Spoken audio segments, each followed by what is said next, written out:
వేసవిలో చెమట వాసన తగ్గాలంటే ఇలా చేయండి. రోజుకు కనీసం 2 సార్లు స్నానం చేయాలి. దీనివల్ల శరీరం మీద బ్యాక్టీరియా తొలగిపోయి చెమట వాసన తగ్గుతుంది. వేసవిలో ఎండ వల్ల డిహైడ్రేట్ సమస్య ఎక్కువగా ఉంటుంది.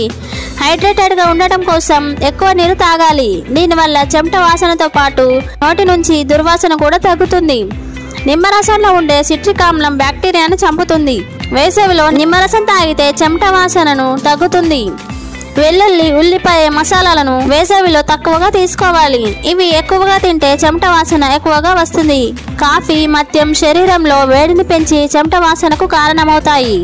ఎండవేడి దృష్ట్యా ఉక్కపోత నుంచి ఉపశమనం కోసం కాటన్, కాస్త వదులుగా ఉండే దుస్తులు ధరించాలి.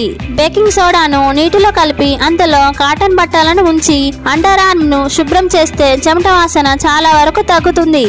ఈ సీజన్లో సాధారణ సబ్బుకు బదులు యాంటీబ్యాక్టీరియల్ సబ్బును వాడడం వల్ల శరీరంపై బ్యాక్టీరియా తొలగి చెమట వాసన నుంచి ఉపశమనం లభిస్తుంది. మరిన్ని ఆరోగ్య సూత్రాల కోసం ఆరోగ్య చక్రం ఛానల్ని సబ్స్క్రైబ్ చేయండి.